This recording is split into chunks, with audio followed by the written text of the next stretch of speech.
empty the chamber on them. And how do you do that? First 6 seconds, 20 feet, everything you got. Everything you got. Turn that shit up. Let's go.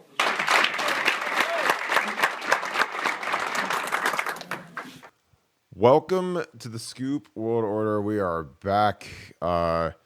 Wild day yesterday in the Big Ten, Ohio State. Gene Smith met with the media yesterday. Had some interesting things to say. I think maybe the most surprising, if not even stunning, thing that he talked about is, potentially us going to a 12-team playoff and Ohio State electing to play their home game in Indianapolis as opposed to the Horseshoe. So I'm going to bring in my compadre Nevada, Buck. Nevada, when you heard that, I'm sure you were as stunned as most people in Buckeye Nation that we would give up home field advantage playing in the shoe to travel 3 hours to play indoors. What was your initial reaction to Gene saying that? Well, look, you guys know that I'm not a big fan of Gene Smith for a lot of reasons. Some are obvious, some are less obvious. But this one has to be the dumbest idea that Gene has come up with. And Gene's had some whoppers. So like this belongs on the pantheon of bad takes by Gene. And the fact that he's going out there with a straight face and talking about this, and that people, serious journalists, are agreeing on, this sounds like a good idea. Yeah, we should do this. I just find the whole thing completely crazy. Yeah, I thought, like, as a former player and someone who, like, I'd been a captain and know the difference between a road and a home game and the preparation, and I just think, playing at home is such a huge advantage, every week for whatever team. And if the teams are even, I think it's a good thing to look at. It's 3 to 7 points every time. And playing in the shoe, the familiarity, you do all your stuff at your home building. You'd have your meal at the golf course like we always do. You stay at the Blackwell. Your family is familiar with the area. They potentially could, not have to travel to a different city, pay, grossly higher rates than normal. Columbus is a great city in terms of, the amount of hotels we have as well. So that's I think much better than Indianapolis. But yeah, I was stunned. I get you want your high flying offense on a fast track, but a home game like Nevada, what would the emotion and the feeling be like if we had a home playoff game in December and we had that dream of, a Southern school coming to Ohio in December when it's 5 degrees, cold, blustery, snowy? Could you imagine what that emotion would be like? Take me through what that would feel like if you got to go to a game like that. Well, again, it's as you said, it's something that Ohio State fans have been talking about and fantasizing about for decades. And the part of being an Ohio State fan is the stadium experience. And the stadium experience, sometimes it's cold. I've been there when it's been cold. I've been there when it's been rainy. I've been there when it's been snowy. I've been there when it's been windy. That's kind of part of the experience. And you touched on the familiarity that the players feel being in the stadium, being in the locker room, and the pregame walk, and just all the little things that you do that come from the comfort of being at home. To throw all that away for the for what? I mean, I kind of posted this on the board today, but I really wanted to discuss this because if playing out of the elements is so important to Ohio State that they'd be willing to give up a home playoff game to do it, then why not just tent the stadium? Why not just go and I don't know if you've been to London, you've been to the O2 Arena, and you've been to that whole Millennium Dome thing. Mechanically it's possible. They've done a lot bigger areas than Ohio Stadium. They could tent the thing, put it out there, take it out of the elements, and you wouldn't have to worry about that. And now that with that high flying offense, now what happens when you don't have a high flying offense? Well, I guess maybe you take the tent down or something like that, and you try to change it. I mean, I just don't know what Ohio State football has become. This idea that I hate the message that we're so soft that we can't play in the elements, and that we can only play on a fast track, or that we can only, that weather affects us so much that we'd move a home game. Yeah. I'm just having a hard time wrapping my mind around. I mean, you're not talking about like Siberia in the dead of winter. You're talking about Ohio in December. Now, the weather in Ohio in December is, I mean, it can be cold. How bad is it really? I mean, like I said, you've lived here good part of your adult life, played here, coached here. Hmm. I mean, am I missing something? Is it that bad? No, I mean, once you get into November, you don't know what you're gonna get. I mean, I literally played in the 2004 Michigan game that was it was in Columbus. Walked out of the stadium in sandals and shorts and a t-shirt. Beautiful day out. It was almost like like a spring type day. Like it was a very comfortable day. And then I played in the '06 game. The 1 versus 2 game. Wasn't cold that I remember. It wasn't, it was decent temperatures. And I played in the '07 game that was in Ann Arbor, and it was like freezing rain, miserable conditions. But it's a mixed bag. And in December, there's no guarantee there'd even be snow. Probably be a little chilly, but I mean, it's not. I don't. Again, when we have all these issues with Southern schools, the SEC, refusing to come north to play us, and then a playoff would actually force them to do that.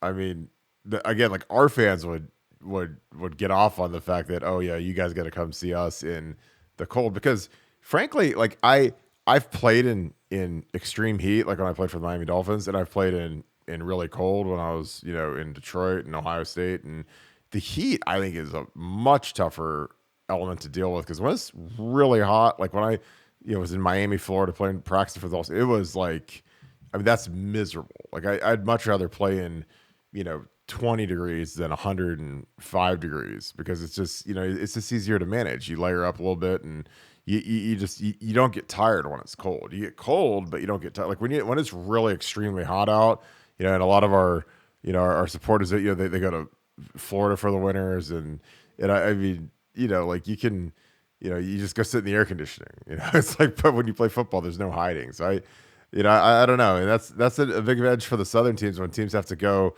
from the north to the south early in the season. I mean, that is when you do training camp and it's 85, 90 degrees, and then you go to the south and it's 100. I mean, that's a big jump. It's a huge jump, and a lot of teams struggle with that heat early on. Would you say that you are appointed the czar of Ohio State, and you have the authority to convert Ohio Stadium into some sort of a dome?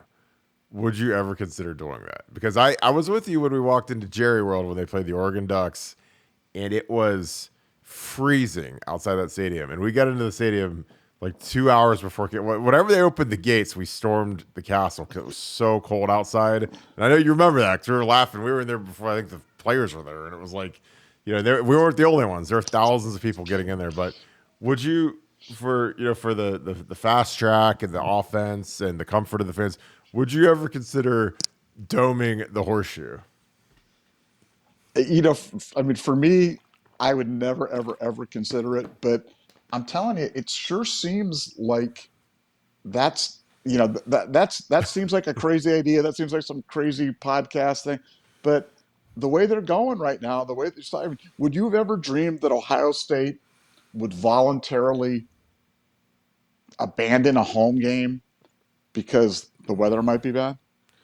No, No. because I mean, we're like, I mean, as you know, we have to buy we're buying our tickets right now because they have that eighth home game, and they're getting this extra chunk of cash coming in the door. So, I mean, so like to get a ninth home game with concessions and parking and filling up the hotels and restaurant, the Blackwell. It's like it was another game the hotels filled up on the university. And I just it's stunning that they would say, okay, we're gonna go split it or rent Lucas Oil. Like I don't know what the arrangement would be, but it would be something where obviously they're not going to get as much of a take as if they're doing it at their home building, and have their home parking. Because they'd have to sell they get a whole other round of parking passes too, and you know how expensive those are.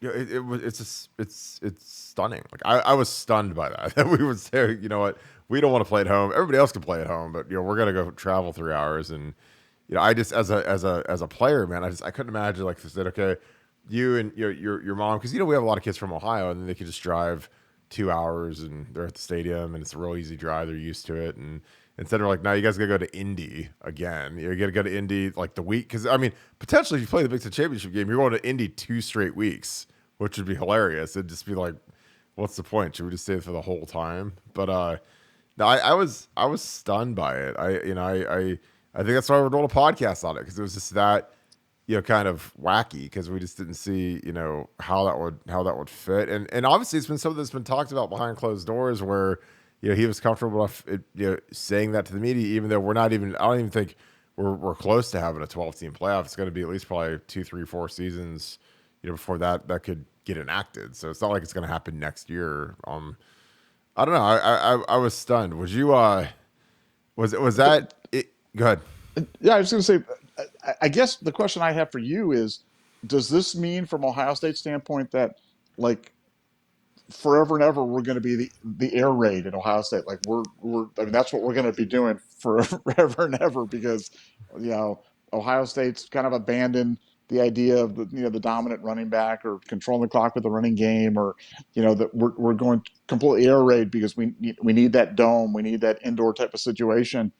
Um, that just seems like a pretty marked change in the identity of Ohio State, and in who we are and what we stand for and what we're about. And now maybe that's just where football is in 2022, and that's what do you see that as like an inevitable type of evolution, or do you think things swing back around where teams control the clock by grinding it out and keep those high flying offenses off the field? What are your thoughts on that?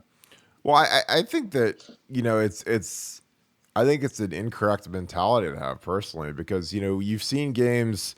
I remember I was literally out in Manhattan Beach, get ready to go on vacation. I was flying with my family to Hawaii, and I remember watching NC State play Notre Dame, at home in the remnants of a hurricane, and neither team could literally throw the ball because it was raining so hard. And I personally, as a player, I hated playing in the elements, just because I knew how much it could potentially affect the throwing game. And the biggest example I have, again, is my senior year. We played Michigan in '07.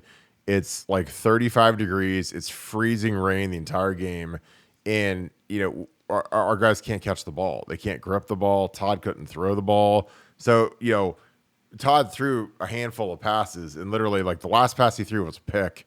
And in the second half, Jim Tressel did not call a single passing play, not one. We ran like 5 different plays over and over and over and over and over again, and it was honestly like one of the most fulfilling games ever, because it was like one of those things where we just kept running it and they couldn't stop it. But I've seen how the elements can take over a game, and like in '06 when we had like Teddy and Gonzo, I mean that was like our bread and butter. And if we had serious rain versus Michigan, or some of the good teams we played, like that was something that always I didn't worry about it. But the elements can really take out your skill guys at times. And even when you play fantasy football, sometimes you'll check and see if guys are playing in snow, or if a kicker is kicking in snow, or like hurricane gusts or whatever. It's like you got to monitor that stuff, because you might start a wide receiver and he's playing in a tropical depression, and they can't throw the ball. Or like the Buffalo Bills when they played the Patriots, and the Patriots ran the ball like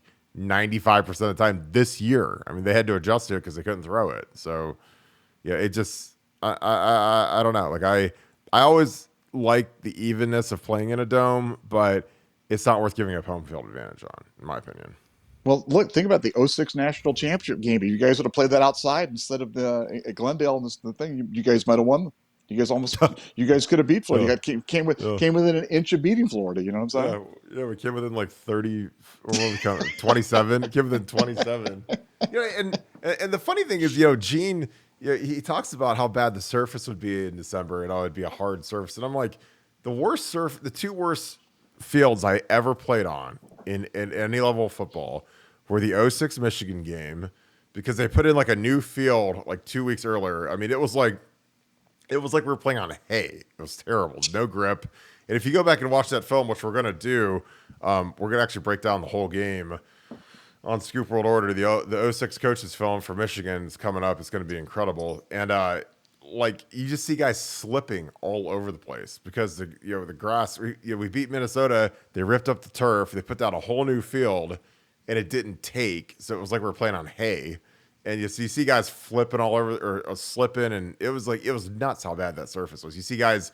Lamar Woodley's coming out of his 3-point stance, and when he comes out, a giant chunk of grass goes flying up in the air because it's so loose. It was gross. And then the worst field in the entire country is the field at Glendale, and it used to be the University of Phoenix Stadium. I have no idea what they call it now, but it's grass that they like roll outside on a conveyor belt during the day so that it gets a little bit of sun, and then they roll it back in for the game. And it's like every time I watch the Arizona Cardinals play, I'm just like I see guys slipping. And when we played Trevor Lawrence in 19, and he makes that long run, and I see our safety, I think it was Proctor slip. I mean, you see these guys like they don't have their footing, and I'm like, oh my god, I lived that because we played the Gators. And obviously the field, they played on the same field and everything, but that field was terrible, and so it's like playing indoors doesn't necessarily give you like some sort of great even turf. Not what at Lucas Oil because they have field turf, but I don't know. It was interesting that he said, I don't want our guys playing on a hard surface because I'm like, there's a million teams that play on field turf in the cold. I mean, if you watch the state championships in Ohio, they're playing, beginning of December, week of Thanksgiving, and they're playing on field turf. So I mean, it's not that bad. I mean, it's no different than what high school kids would be playing on, or a lot of NFL teams. I mean, NFL teams playing in January, they're playing on turf. So it's just different strokes for different folks, I guess. So in conclusion, do you think in our lifetimes, if we go to 12 games, that we will see Ohio State play a home playoff game in Lucas Oil Stadium? Wow, that is the $1 million question. I'll say in our lifetime for sure we'll see a home game played in Ohio State. We'll see a home playoff game played by Ohio State. The question is where will it be? I think the I think the public pushback of playing that game on the road and from things from like local businesses and things like that are missing out because while you can you could make the revenues right with Lucas Oil and get a good rental deal and figure out where the suites go and the club seats and that'd be logistically challenging, but you can do all those things. You can't replicate the amount of business that it does for the local community, and you take that out of market, move it into another city. Plus, just the tradition. I know Ohio State fans, man. Can you imagine if they change? I mean, if they change anything at Ohio State, people lose their mind. Right. Now they're going to move a playoff game to another city because it might be cold or it might be rainy or something like that. I just think the public pushback is going to be so great on something like that I think that game will be in the stadium and I know we'll be there watching it. That's my call. See, I think I agree because the one thing I know about our fans is that we compare everything to what Alabama does, everything. So if it's the first weekend of the 12-team playoff and we're the number 2 seed and we're going to Lucas Oil to play, Ole Miss or whoever, whatever also ran, we'd have to play in the first round, or if there's a bye, I don't know what the scenario would be, but if you see the SEC schools all playing at home, playing at Bryant Denny Stadium, and you see them, Georgia's playing at home in Athens, and then we're the one school that's like, you know what, we got to pack our stuff up and go stay in a hotel in Indy, and go play the next day, and we got to stay at a road hotel, and our families have to go to Indy, they have to fly into Indy instead of Columbus, and I don't know. I mean, because like I think functionally, there's a lot of parents that if their kids are staying at the Blackwell, on Friday night, and they're coming in on Friday, they probably just stay at their kids' places, their houses, their apartments, and they save 300, 400, $500 on a hotel room, because it's just easier. It's functionally easier. These kids anymore with NIL money, they can almost rent a house and like say, hey, family, you can just stay with us, and there's all these little things that kind of add up and make lives easier for parents and families. But I just think that you're right. The backlash from watching our main rivals, our main competition, be excited about a home game, and hey, College Game Day is at Athens for round one of the playoffs, and our people have to pack up and go because it would literally like we'd be going to Indy 2 weekends in a row, which would just be like, it would just be I don't know. It's just like one of those things where it'd be funny because the other thing is like I can't imagine you get another round of suite revenue and concessions and that's all just extra cash and I know that Yeah, maybe it, but again, Kirk, if it's such a good idea, I mean, you could put a tent over Ohio Stadium and protect the superstructure and everything, the structural integrity of everything as it's currently configured. You could do that. It's completely doable. It wouldn't cost. Probably cost $100 million, which in today's thing is not really a drop in the bucket to a school like Ohio State. If it's that important to have perfect weather, that's what we need to be able to be competitive. Just put a tent over the stadium. I mean for this is a permanent structure, a permanent tent over the stadium. Yeah, a permanent tent, and maybe you could like unzip the top if you wanted to do it like during September or something like that. Like it could be one of those things that the tent opens up or closes or something. I mean, like this is completely doable if they wanted to. If they were so concerned about what, and the other thing too, if you tented Ohio Stadium, it'd be a lot louder. Oh That my sound would god. stay inside. It would Oh be a my lot god. louder. Yeah, Yeah. I mean, you play in some of these dome stadiums, man. The acoustics are wicked. I mean, it would. yeah, You always talk about a home field advantage. Like you put a dome on top of the shoe. You put the dome on top of 100,000 person stadium, and it's a playoff game, and it's like maybe an afternoon or night game where the fans can really get lubed up. That'd be spectacular. I mean, that's like you're getting me excited. Like because I don't want to get too excited about something like this because it's so far off, but God, it would be really cool to see that. But I don't know. It's just like one of those thought provoking things that they've obviously internally discussed.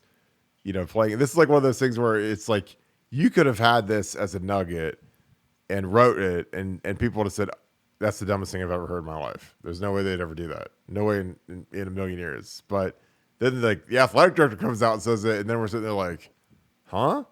But this is like sometimes some of the stuff that we hear, and we're just like, there's no way that's true. Then it actually really is true, but that's just it's so unbelievable that you can't believe it. But yeah, this is going to be the next 5 years is going to be incredible to follow Ohio State football and the evolution of college football, in my opinion. Because between NIL, obviously they want to make more money and expand the playoffs. And the last thing we'll touch on is, since the expanded playoffs basically are almost a foregone conclusion at this point, I know the one thing that you're incredibly worried about. Because another thing that Gene mentioned is he says, you got to be uncomfortable. You got to be comfortable being uncomfortable, and you got to be ready to switch things up. What if the Michigan game isn't the last game of the year? Like if that's it's almost unthought of. And I know we had that with that abbreviated schedule, but like, and just talk a little bit about your thoughts because media have talked privately about this, but like potentially the Michigan game becoming meaningless because of another 2 rounds of playoffs. Like, talk a little bit about that.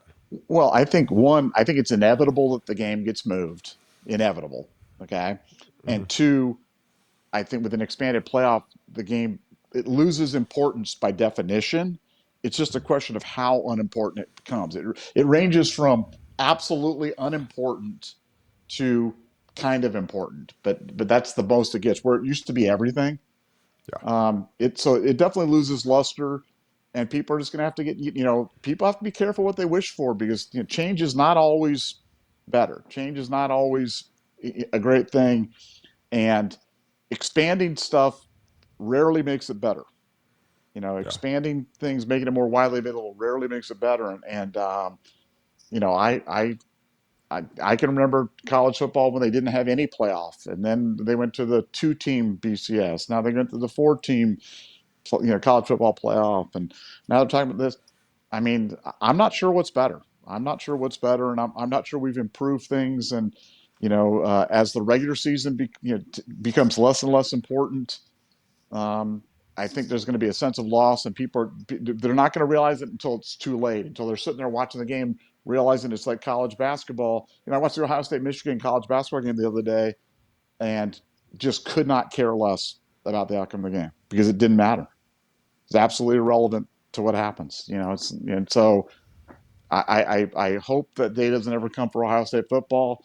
But I look back on that 1-2 classic between you guys in '06 and think about what if that was in a 12-team playoff format. you might have rested guys. You might have sat guys with injuries. And Yeah, I mean, especially when you've got a Big Ten championship game the next week. yep, Yeah, and then you've got potentially 2 or 3 playoff games because I don't know if it's everyone's going to play or the top however many teams get a bye week and like I don't know how structurally they do the 12 team deal, but it's again it'll be fascinating and it's kind of sad because man it's like there's just going to be so many bowl games that are just going to become even further. I mean, they're already like, it's bad now we have a 14 playoff and a game like the Rose Bowl is irrelevant, but you're going to make like the B tier games after the ones that aren't deemed playoff games just become completely, they're all going to turn into the Birmingham Bowl and nobody's going to ever want to play in them. And it's going to be like a spring game scrimmage. And yeah, I mean, that's just, it's just kind of where it's like the NFL adding a 17th game this year. Like, there were a couple of good games, but a lot of them were just like preseason games. Like, they rested everybody. And so you're watching, week 17, you're watching a lot of really bad football because teams have clinched. And why are we going to play our players in an extra game that isn't relevant to us? So it's going to be fascinating to see how this goes and see who pushes back and see, if there's any other teams that are considering this, like is Michigan considering this or any northern teams considering this or, because that's going to be the amazing factor is like, is there anybody else that's actually considering giving up their home playoff game to move to an indoor facility? I mean, because I don't know. Like, I mean, I can't imagine many teams would want to do that. I know no team in the South's probably going to do that, but that'll be interesting to see as this rolls on. So, any final thoughts, Nevada, as we wrap this one up? And who knows what tomorrow will bring? We got a commitment coming in a couple hours, and this is going to be a wild stretch following the Buckeyes this offseason. no, I just think if they do dome the stadium, I want it named the Nevada Dome, just in honor of my idea here that really provided the impetus for this whole thing to happen. Um, but I I hope I don't ever. I hope I don't live to see that happen. Um, but it's you try to embrace change as much as possible while holding on to some of the great traditions of the past. And Ohio State football represents tradition to so many people. I just hope they don't completely screw that up. Maybe we could call it like the Nugget Center or something. Because if we call it the Nevada Buck Dome, it's like the only thing I'd worry about is if they did that and they put a sign up that honored you, they'd probably take it down and say that you never had it. And that'd Yeah, be it's true. tough. True. So it's all good, my man. Well, appreciate you. This has been a good discussion because this is something that I think going into yesterday, nobody in a million years would think that Ohio State would give up a home playoff game, and I think that was kind of the initial reaction of most people that, wow, I mean, we potentially could be the one team that gives that up so that we could have a good service because like the worst thing that would happen is for a high seed and by some miracle we get upset at Indy, with the fast track and the perfect stuff and all that. And it's like, I don't know. It's gonna be, it's not gonna be a slow time for message boards. Let me tell you, because people have got opinions on this, and it's fun to see all of them. So, well, with that being said, tune into BuckeyeScoop.com. We're on the boards. I mean, this is a crazy off season. Winter conditioning is ramping up. We're gonna get some updates on that. We think that the St. Valentine's Day massacre / celebration is probably going to take place tomorrow, and that is always a blowout workout. So it's always fun to hear about that one. It's the hardest workout of the year, so I think that the kids are going to get tuned up pretty good tomorrow by Mickey Marotti. But I'm excited about it. So if you like this, please subscribe, leave us comments, click the alerts. We're on all podcast platforms. We appreciate you guys. We'll be on BuckeyeScoop.com. This has been the Scoop World Order.